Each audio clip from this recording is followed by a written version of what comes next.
Hi, how are you? It's me, the one who accidentally went into some questionable places while researching this video. As an asexual, oh god, I promise it was an accident. Please don't kill me, garlic bread god, it won't happen again. The other day I was talking about Bloodborne and one of my friends brought up an interesting idea. A contrast to all the dark and gritty stories of the normal Souls-like games. What if there was a Magical Girl Souls-like where you kill God with the power of friendship? And of course, me being me, I latched onto this idea and thought it was incredibly intriguing. So, here I am, bringing you this video on that exact topic. So, firstly, with the premise of the game. There will be two separate campaigns. One of them will be an online campaign and one of them will be an offline. They'll be somewhat similar, with a little bit of overlap, but they won't be exactly the same. The online portion of the game is a cooperative campaign where you can recruit up to 4 other people to complete the game with you. It's similar to Journey, where there isn't too much communication just so that toxic people can't be as toxic, but there will also be traditional Souls emotes and messaging systems. Each player must rely on the others to progress in the game, due to the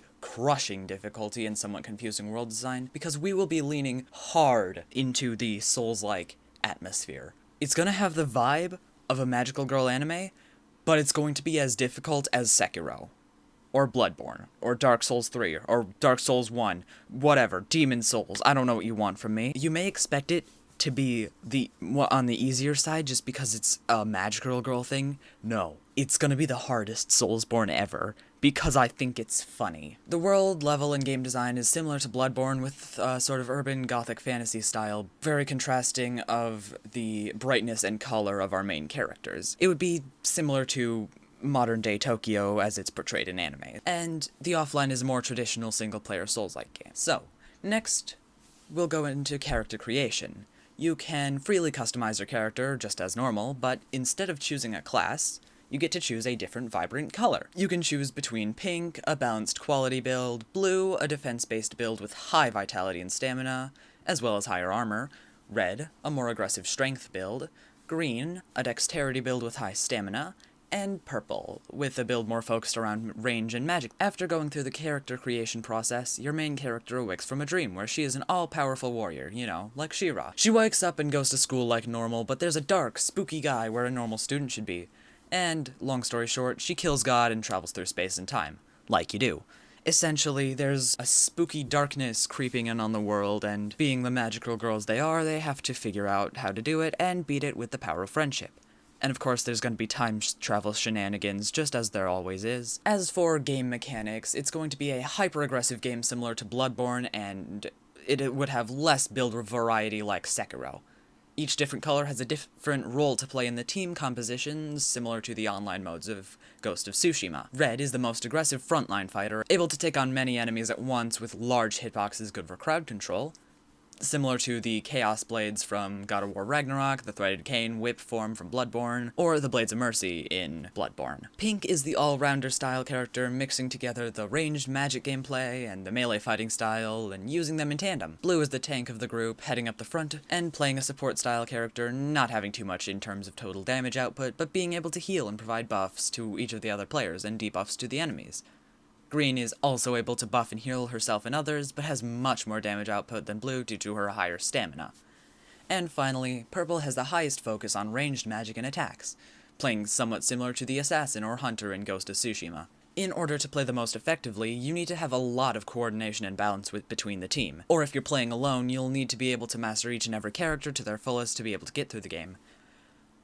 Actually, in terms of single player, you'll be able to swap between characters similar to the Warriors games or Genshin Impact, as I'm told. I haven't played Genshin Impact. They will have their own AI, but if you want them to be used the most effectively, you'll definitely have to be controlling them. It would take the general gameplay from Bloodborne, a fast-paced game with quick dodge rolls and enemy and player movement, combined with incredibly fast attack speed as in Sekiro, making for a relatively high skill floor and an even higher skill ceiling. Now, of course, with other players, the skill floor will be quite a lot lower, just due to the fact that there will be several other real people helping you out, and you won't have to worry about micromanaging the 4 other magical girls on your team.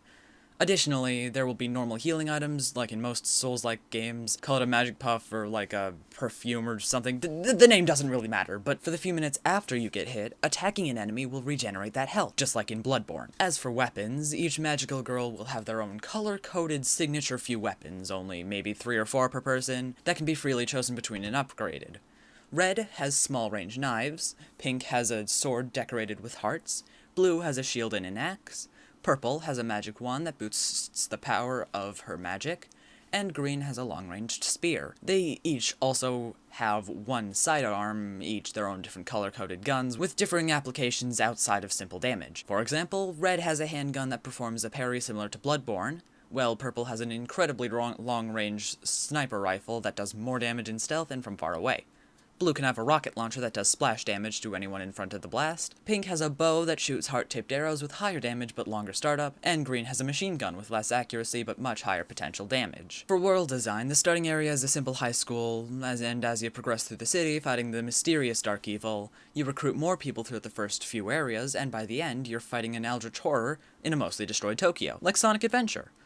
The world is heavily interconnected, but districted off into sections so that it can still be navigated fairly well without a map, and it would take some cues from Elden Ring in terms of open world design, allowing you to go basically anywhere.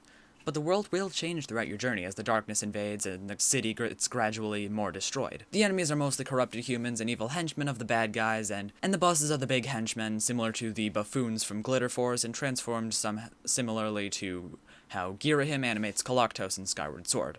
And, of course, the end is an eldritch horror beyond human comprehension, and you have to slaughter God with your own two hands. You know, Magical Girl stuff. So, yeah, that's my idea for a Magical Girl Souls-like game. Overall, I know this would never happen. There's a less than zero chance of anything even remotely similar to it. But, you know, it's just kind of fun to theorize about what could be.